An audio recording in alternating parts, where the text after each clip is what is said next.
As human beings, it's very difficult for us to experience in the realm of time anything other than the past or the future, unless we're praying or meditating on the Word of God. Why? Because what we're doing is we're unplugging from the now and then, and we're getting plugged into the forever now. In this video, you are going to learn how to become the best of the best in your arena.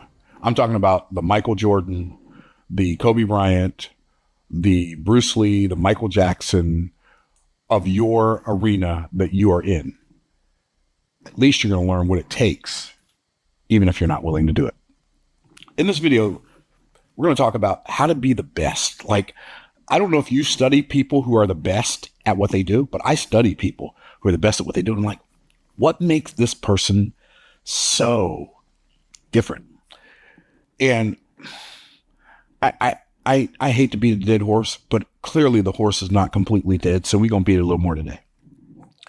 The principle of be, do, have is, in my opinion, the ultimate success principle. I've got videos where I talked about it, and I'm going to talk about it again because there are so many layers of truth in this concept of be, do, have. It's just like if you learn how to look, you will see it everywhere.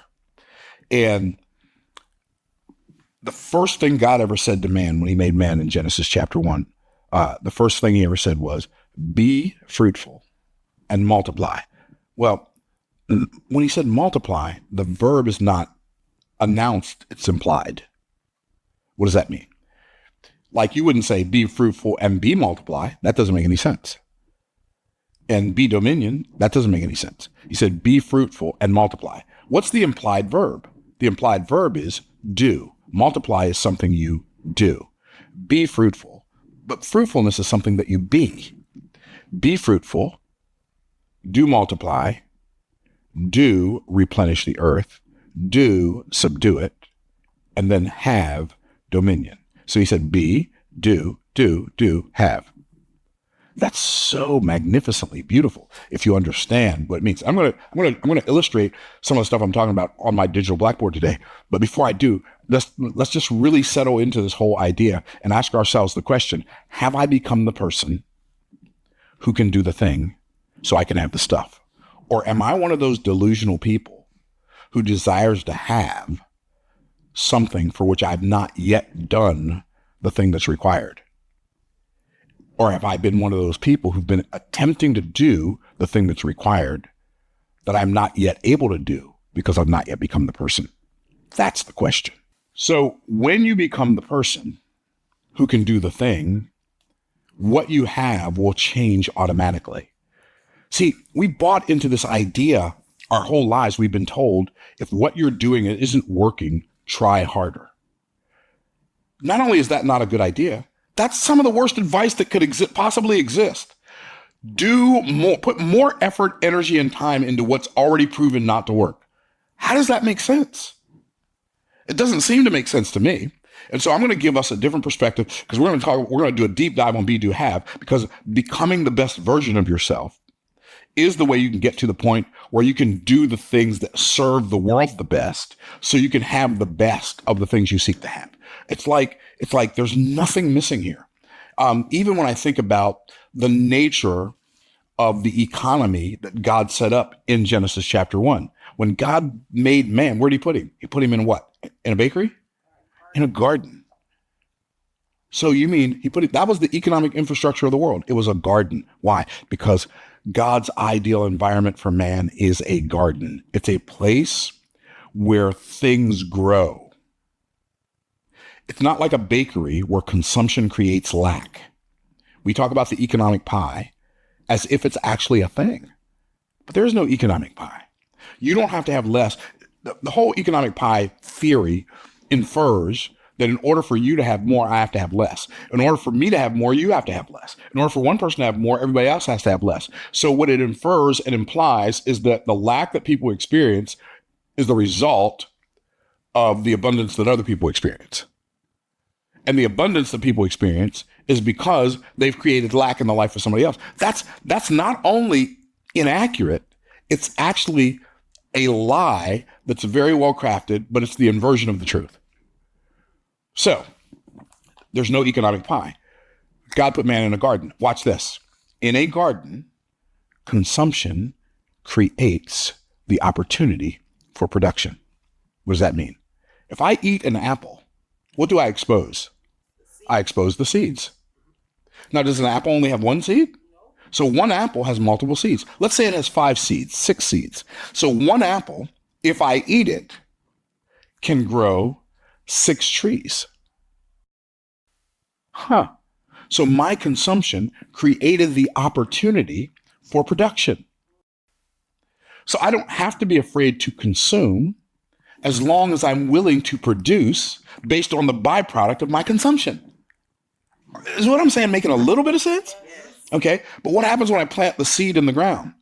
The seed becomes a root system, right? God said, be fruitful and multiply. Okay, so let's start there. Fruitful. What is a fruit? Well, it tells us what a fruit is. What's a fruit? A fruit is a living organism whose seed is in itself. Oh, so the potential, because a seed is not a tree. A seed is a potential tree. So the potential to become more than it is and produce more of what it is inside the thing that it is. But I've got to plant the seed. So when God says be fruitful, what's he saying? He's saying make sure you produce on the outside based on what I put on the inside of you. And I put something special on the inside of each and every one of you because God put an aspect of his creativity inside of each of us. He didn't put all of his creativity inside of any of us, but he put an aspect of his creativity inside of each of us. My job is to make sure that what God put inside of me shows up outside of me so that they can see my good works and glorify who? My Father, which is in heaven. This is so powerful if you get it, right? If you begin to see life through this be, do, have lens, like you'll find the answers. Like most people are struggling to do what? Have more of something. And they find the struggle in the having. Yes. Can I get a witness? They find the struggle in the having, and then they learn a new thing. They see somebody do a thing that seems to cause them to have a thing. And so since they desire to have the thing that the person who's doing the thing has, they say, I'm going to do what that person's doing. But you can't do what that person's doing because the aspect of God's creativity he put inside of them, he didn't put inside of you. You have to do something with the seed God put inside of you. Now, it's easy when I look at Bertrand, for instance, when I look at you, it's easy for me to see that the gift God gave you is valuable. But it's hard for me to see that the seed God gave me is valuable.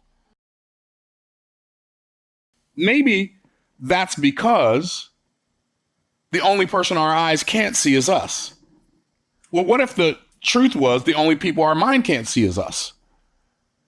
We value everybody else's gift, we value everybody else's talent, and we devalue ours in the same breath. If I could sing like so-and-so, if I could talk like so-and-so, if I could write like this person, or dance like that person, or sing like this person, or play music like that person, or paint like this person, or if I knew business like that person, then I could. Well, the reality is now you can, but you only can if you can see the treasure that you have. You do remember the story about the widow in 2 Kings chapter 4, don't you? She comes to Elisha crying. My husband died. They had to go get my kid. I don't know what I'm doing. Elisha said, what you want me to do about it? What kind of question is that for a preacher to ask? Preacher's supposed to say, oh, poor thing. He didn't say that. He said, what do you want me to do about it? He said, what shall I do for thee? He said, tell me, what hast thou in the house? What's he saying? When he said, what shall I do for thee? He's saying, learn to expect more from yourself than you do from other people. We expect the government to fix our problem. We expect our parents. We expect our spouse. We expect our children. We expect our teachers. We expect our churches. We expect our communities. We expect someone outside ourselves to fix the problem that exists because we refuse to produce based on what God put in ourselves. I wish I had some help in here. Oh, Lord. And the reality is, the answer's been there all the time. He said, what do you have in the house? You know what she said? The same thing you say. The same thing I said for decades. Thine handmaid hath not anything in the house except. Whatever the thing is that comes after the except, that's the thing you're supposed to use. I don't know how to do anything but cook. You can't make any money cooking. Really? Shout out to Rachel Ray. She's a millionaire with an M. She turned the camera on cooking. My brother Derek. I got to tell you, this guy gets more joy out of cooking and talking about food than anybody I've ever seen. Oh no, he cooks. And he doesn't, but when he makes something, he's not content to make it. He has to tell you what he made, why he made it, how he made it, every step in the process of what he did. And even if you don't care, you're going to enjoy watching him talk about it. I told him, I said, bro, if you start a YouTube channel where you make food and describe the food like you do when you're talking to us, you will have millions of subscribers. Millions. Anyway, the thing that God put inside of you is valuable, but you're calling it nothing. You're calling it nothing but. You're calling it nothing except. You're saying all I know how to do is X. I'm only good at Y. You missed the point. The reason God made you bad at what you are bad at is so you don't get distracted by focusing on something that's not what you're good at. I had polio as an infant. It's one of the best things that ever happened to me in my life. It was also one of the worst things that ever happened to me in my life. I mean, it could have killed me, but it didn't kill me. It just killed the nerves in my spine that controlled my left leg. My left leg didn't develop as fast as the rest of me. And I walk with a brace on my leg. And when I at night, when I'm at home and I'm in my robe and my pajamas, I don't walk with a brace. I walk with crutches. And that is just so bad, Myron. I feel sorry for you. Baby, don't feel sorry for me. I'm all right. I'm all right. You going to have to worry about somebody, but it ain't going to be me. And as a child, I hated the fact that I couldn't run. I'm very competitive.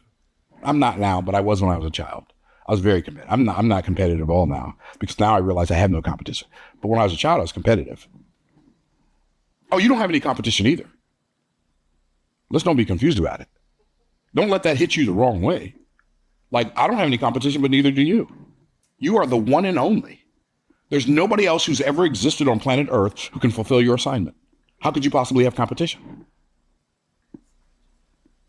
But you see, the difference between you and me is I own the fact that I don't have any competition.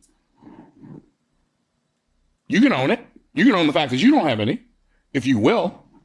Anyway, that's a different conversation for another day. And so, but I didn't hate the fact that my brothers could run. My brother Jeff was so athletic and talented. It didn't matter what sport he played. He was great at it. My brother Mike did so great in school. Like, clearly he was smarter than the rest of us. Rob could draw, but all of them could run. We played basketball. And we played basketball like half-court basketball, and we just play. And I'd play basketball, but I wasn't good at it. We played sandlot football, flag football. Some of the people wondering, what's sandlot football? You got to come to Florida. If you got to be a Floridian to know about sandlot football, right? And I'll knock a person down now. I play football, but I couldn't run. I wasn't going to run the ball. I'll play defense. I'll play tackle. I'll knock you behind on the ground. Like, I'd play baseball, but somebody'd have to run for me. And I hated that. If we played kickball on the playground, I always got chosen last. I hated that. But I realized as an adult that it's one of the greatest gifts God ever ordained for me to receive. Because what Satan used as oppression and affliction in my body, God used as a gift. Why? God ordained in his sovereign wisdom before the foundation of the world that my body would be slowed down so my mind could speed up. I'm so grateful for that. So you have a gift that you're undervaluing. How do I know? Because I undervalued mine. And I wanted the gifts that other people had. when I was a child. What does the scripture say? When I became a man, I put away childish things. What else does it say? They that compare themselves among themselves, measuring themselves by themselves, are not wise. I don't have to compare myself to you. You don't have to compare yourself to me. Why? I don't have your assignment. You don't have mine. I can celebrate you. You can celebrate me. And neither one of us has to be jealous of each other. Wow, how cool is that? Myron, so-and-so's channel is bigger than yours. I know, they've been doing it longer. Or they're better at it. Either way, I'm okay. And I'll watch their channel till the cows come home if it's something that interests me. Why? I'm not in a race with them. I have one assignment. Be the best version of myself. Whatsoever my hand finds to do it with my might. Why? Because I'm going to die. So I got to do it while I'm alive, because there's no work, there's no device, there's no service, there's none of that in the grave where I'm going. So I got to get it done while I'm alive. And if all I do is prepare and get ready, and I don't ever get into the game because I think I can't win the game, I've already lost the game, because the only thing I have to do to win the game is get in the game and play the game. I've already won. This is so good. So, what is the thing that separates all of those greats? And when I say they're great, the fact that they're great doesn't necessarily mean they're good people. You may consider some of those people I named not to be good people. I mean, Alexander the Great wasn't a good dude, but he was Alexander. He wasn't Alexander the mediocre. He wasn't Alexander he wasn't another dude named Alexander. He was Alexander the Great, not Alexander a Great. Why? Because he owned his identity, and he added to his identity a level of intentionality that most people are unwilling to discipline themselves to do. So I'm going to show you the formula for how to be like the best of the best in the thing you were put here to do. Like, nobody else can compete with you. Here's what's sad. You can become the best version of yourself, and you just become a version of yourself.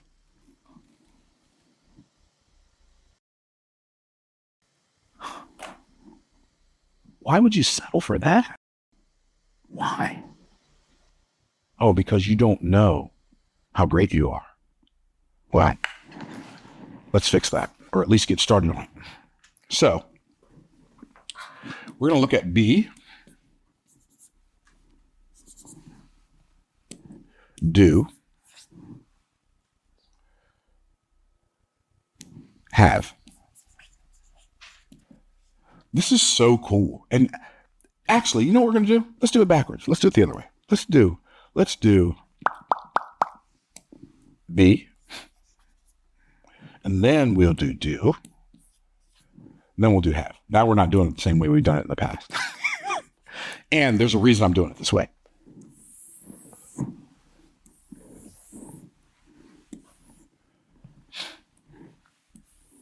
Okay, be, do, have.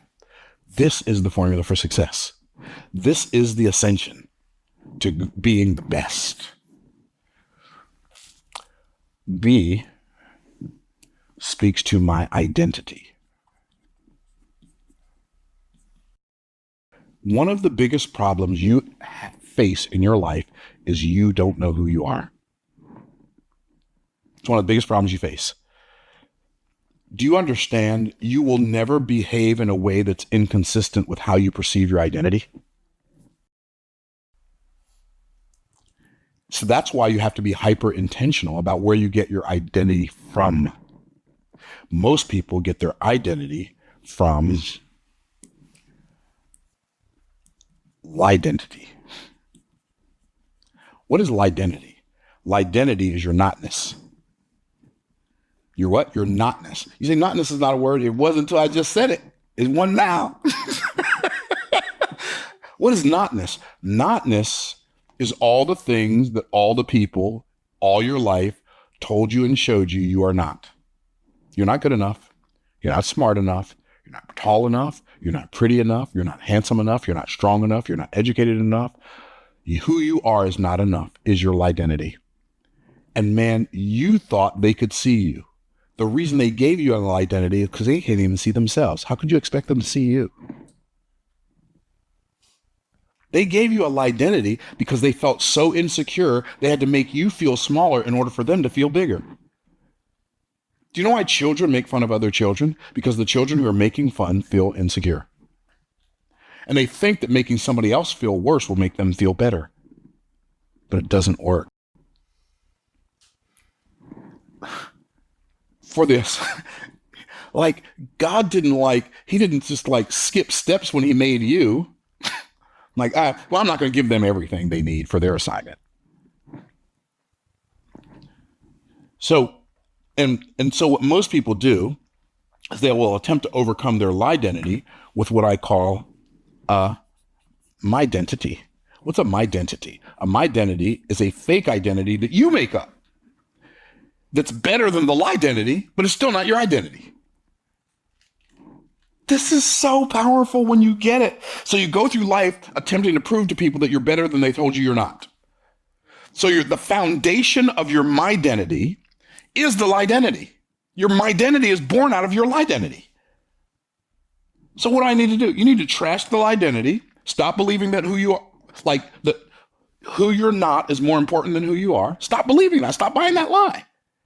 Stop making up some fake identity to prove, putting fake posts on fake social media profiles so you can be as fake as everybody else on the platform.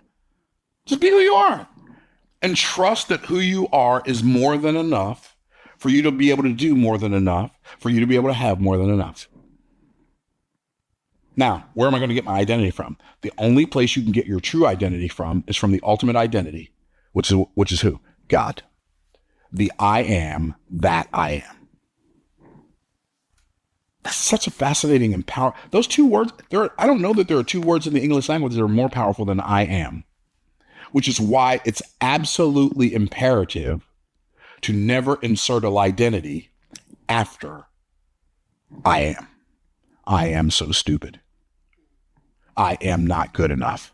I am not rich enough. I am poor. I am weak. I am sick. What are you doing? What you're doing is, if you think about I am it's a very present identity. In fact, what does it say in Psalm 46? Psalm 46 says, the Lord is our refuge and our strength, a very what? Present help in trouble. Therefore will not we fear though the earth be removed. Present help. Well, it's hard for us as human beings to experience present. Why? Because as soon as I say now, it becomes then. Now then. You can't say now fast enough for it to remain now.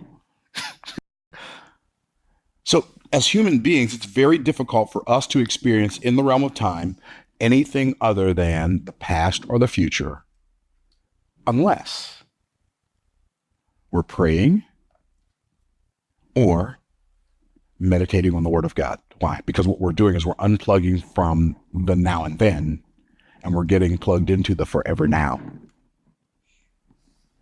Because think about I am as an identity.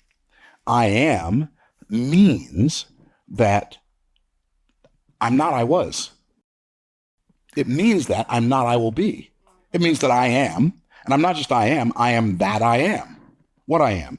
I am that I am, who is mighty, who is powerful, who is love, who is omnipotent, omnipresent, omniscient. I am that I am. So if you get your identity from him, from I am that I am, then you know who you are. When you know who you are, you don't have to prove it. You can just walk in it. I'm telling you, real freedom is, I have nothing to lose, I have nothing to gain, I have nothing to hide, I have nothing to prove. Thank you for remembering what I said, because I couldn't remember. I got some help from the front row, right? And so, that's freedom. That's when you know who you are. You're no longer attempting to be better than somebody else or better than somebody else told you you're not. You're just being who you are and letting that be enough. How do you do that? It's okay. Can I give you permission to do something that God already gave you permission to do? Can I tell you something? I'm not even going to give you permission. Can I tell you something God gave you permission to do when he made you? He gave you permission to be yourself and be okay with it. Stop attempting to be a version of yourself that deletes your identity. It doesn't matter. It literally doesn't matter. If you are intentional, you will be misunderstood. Period. And you have to be okay with being misunderstood. I know I'm misunderstood. Like, I've been called so many things. I've been called a false prophet, prosperity gospel preacher. I've been called the Antichrist. Me, the Antichrist, on more than one occasion. Oh yeah. Oh yeah. Con artist, scam clause. I've been called a lot of, but you know what? You know what? I don't even have time to respond. I don't have time to care. You can literally believe whatever about me and you're going to do that anyway. So I might as well own my identity. I might as well operate like I am who God says I am, and I know it, instead of pretending that I need to overcome somebody else's delusion. I'm telling you, when you get this part down, identity is fire. Now, here's what's really cool. We've been told our whole lives, if the thing you're working on isn't working, try harder. That sounds good until you realize what it really means. You take the thing that you're doing that's not working and put more intensity in it, more intentionality in it. Why would I do that? Like, do more of what's already proven not to be working. I mean, that sounds like it might be feasible, but until you think about it, then it's like, well, that ain't too smart. And I'm not dumb, so I don't think I'm going to do that. Can I give you a scientific formula for improvement? Like total radical transformation? Here it is. If you don't like the output, change the input. Why? Because inputs create outputs. If you don't like the output, change the input. Now, here's what's cool. Identity, like being, is the input for doing. People say, well, you want to be successful, do more X, Y, Z. Can I tell you something? It may be a little bit disheartening, but sometimes I do that. I don't hate to be the bearer. I don't like to be the bearer of bad news, but somebody's got to bring it. So everybody is already doing 100% of everything they can do, who they are right now. Don't leave off that last part. Everybody is already doing 100% of everything they can do, who they are right now. What does that mean? That means you will never be able to do more than you are. You will never be able to build more than you've become. Never. Why? Because being is the input for doing. So if you want to increase your doingness, you must increase your beingness. This is so much more powerful than you know. Like, most people go through life totally unaware of who they are. Now, being speaks to my identity, but doing speaks to my activity. Doing speaks to my activity. So I don't have to make myself do activity. I have to make myself become the person who the activity already comes out of. Like, certain activities are going to come out of who you are.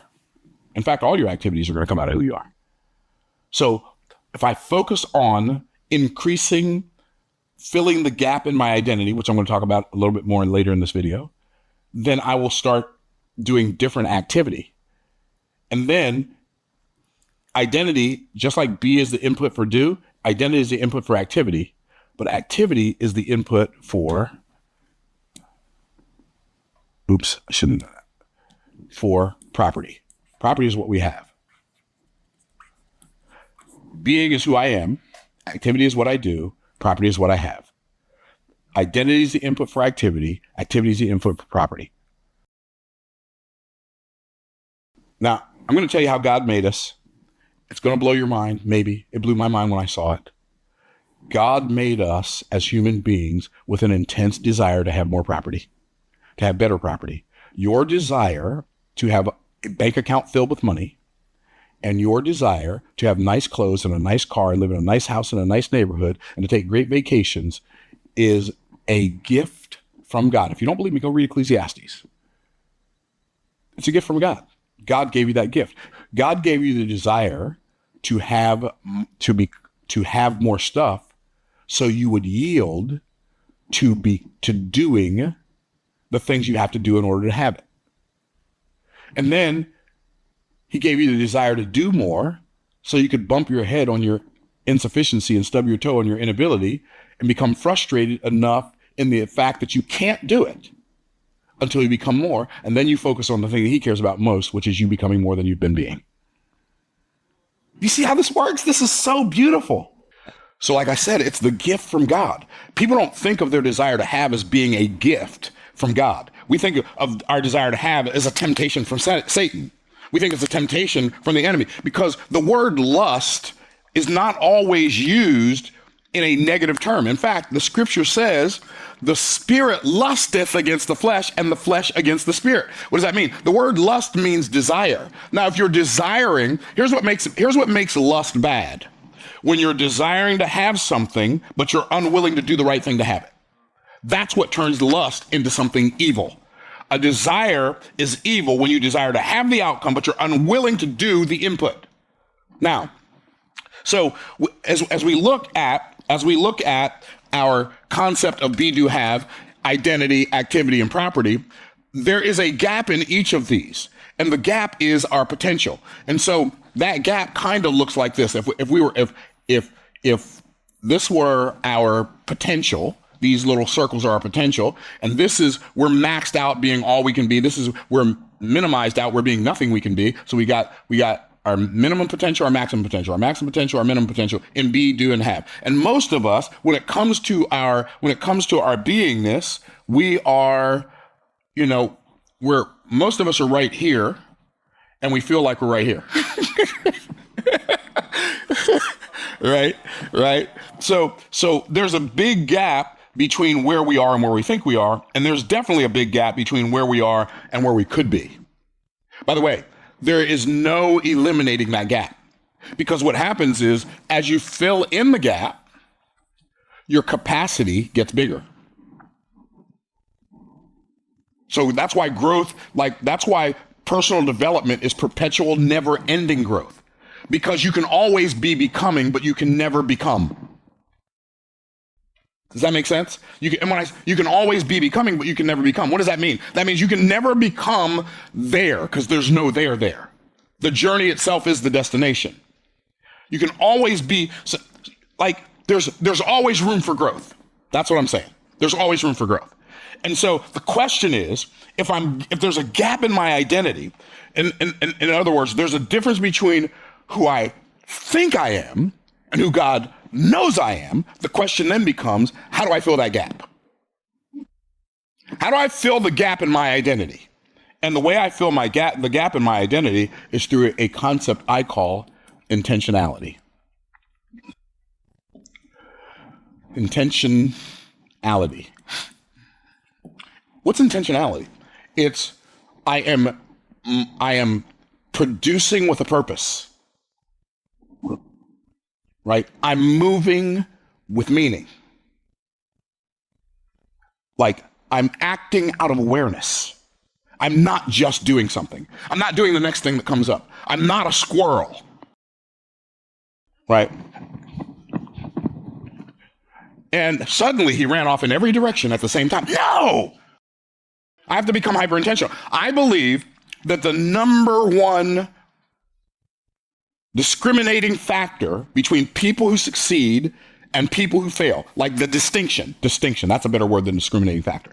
The number one distinction between people who succeed and people who fail, people who succeed in any arena of life, it doesn't matter if it's sports, it doesn't matter if it's medicine, if it's science, if it's math, if it's education, if it's speaking, if it's singing, it doesn't matter. Business, the number one distinction between people who live on the struggle bus, like they've turned the struggle bus into a motorhome, and people who succeed in a way that seems effortless to those who are outside looking in, is people who succeed. And by the way, let me give you a definition of success. I discovered God's purpose for my life.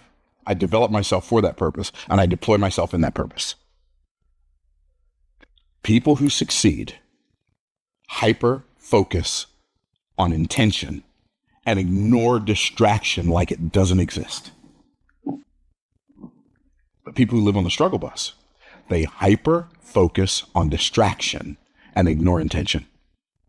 Most of the things people who live on the struggle bus focus on most of the time are things that do not move the needle in their favor. So let me define intention and distraction. Intention is anything that I focus on that moves the needle in my favor, that moves the needle in the favor of my purpose, that moves the needle in the favor of my productivity, that moves the needle in the favor of my personal development, that moves the needle in the favor of my profit. Anything that I focus on that moves the needle in my favor, that is intention. Anything that I focus on that does not move the needle in my favor is a distraction. Now, we all have some distraction. Sometimes we have to take seasons where we decompress, right? And what usually happens is we're focused on something different that doesn't matter as much. It's so interesting to me that the Bible says that bodily exercise profiteth little. It doesn't say it profiteth nothing.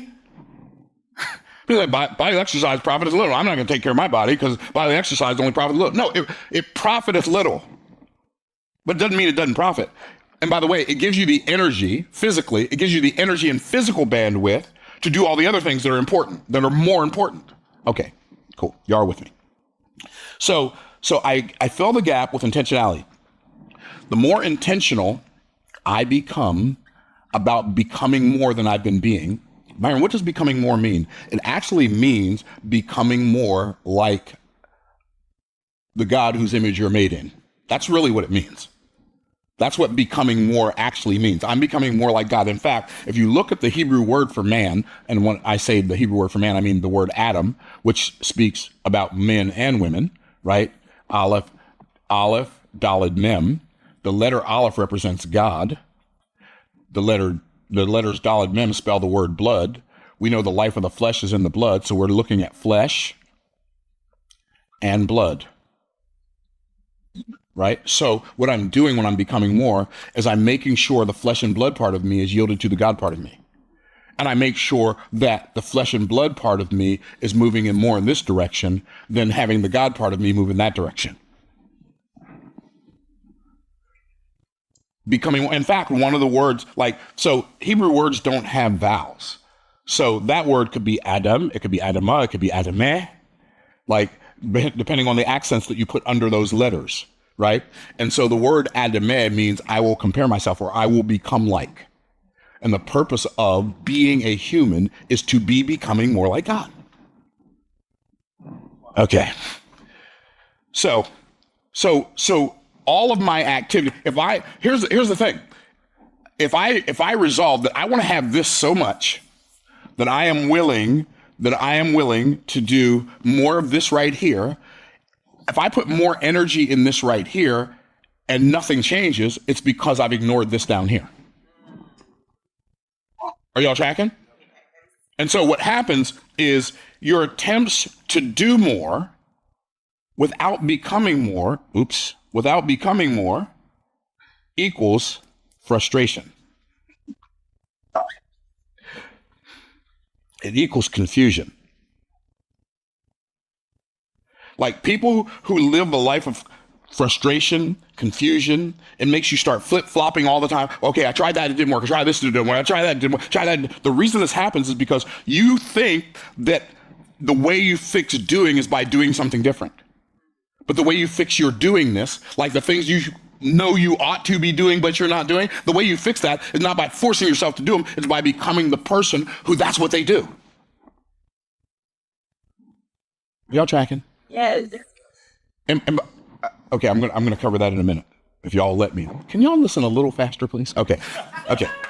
So once I increase through intentionality, my ability to become, I become more. What happens is I fill in this gap, but there's still a gap here. And the gap here is still pretty big until I start taking action. But when I start taking action, right? When I start taking action, I set an intention to start acting on some new activities. What happens? What's the first thing that shows up? Disruption. Disruption always follows intention. So what happens is I just begin to take a new action because I become more of me. And I start taking a new action, and what happens when I take that new action is disruption follows intention, and it's like when I first start working on anything, usually, if it's the more important it is, the more true this is, okay? When I start working on something new, the first work it does is on me. But it doesn't usually work for me out of the gate. Because the doing of the thing, as I start filling the gap here, how do I start increasing the gap because I've become more, I've increased my tenacity down here, my tenacity because I know it's mine. It's like David wasn't worried about Goliath because he was anointed to be the king, but he was still a shepherd. So he knew he had not yet fulfilled his destiny. He knew Goliath couldn't hurt him because his purpose had not yet been fulfilled. Are y'all tracking? And so Joseph had the perspective that the things his brothers did to him, the things Potiphar's wife did to him, the fact that he was in prison, what you meant for evil, God meant for good. Right? That was a part of his becomingness. All that was part of his becomingness. But what happened? We fill the gap in our activity through a concept that's called ingenuity. What's ingenuity? I keep on refining my approach. Every time I do something and it doesn't work for me, it works on me. When it's working on me, here's what's saying. What the things that are working on me are saying, Myron, change your approach. Now you know what. People ask me all the time, like, Myron, you talk about how the fact that you went 18 months without making a sale when you first got started in sales, and then all of a sudden, when you made your first sale, within months, you became the top salesperson in your office, month after month after month after month after month. What happened? What was the difference? Well, the difference was I ran out of all the ways that wouldn't work to make a sale. All I had left were ways that would. And see, most people don't go through enough iterations of anything to discover the thing that would work. They attempt this thing, that thing, that thing, and they say, well, that didn't work. I think I'll go become somebody different and do something else. Wrong answer, but we do have some nice consolation prizes for you in the back. Actually, we don't. And then lastly, as I'm becoming more, and then I increase my capacity, and I begin doing more, there's still a gap in my property. And I don't know if you have. Yeah, I'm sure you do. You know how you think about multiple things at the same time that are going in the same direction? Does that concept make sense? Okay. So what happens is, like, when you start working on your becomingness gets some momentum, right? But your activity has either inertia or negative momentum. And your property, because you've been like living in lack for so long, and that's not me condescending. I lived in lack for a very long time, unnecessarily. So I either had inertia or I had negative momentum. And so what happens if you have inertia, in other words, you're not doing terrible, but you're not getting any better. You have inertia. An object at rest will remain at rest unless it's acted upon by an outside force, right? But if your life is getting worse incrementally or exponentially, you have negative momentum. And so the outside force that impacts your activity is your beingness. You becoming the person is the force. You're going this way, this is going this way or standing still. When this hits this, it doesn't move it a lot initially, it just moves it a little. And you have to keep on attempting a new approach with ingenuity, and then all of a sudden you got momentum in your identity and you got momentum in your activity. And eventually, I like what my good friend Kenny Grant says. What does he say? Myron, I'm going to tell you something. Eventually, he's undefeated, right? So eventually, what happens is your property changes directions. And once when you have like a gap in your property and you say, okay, I'd like this property to increase, you do that through intensity.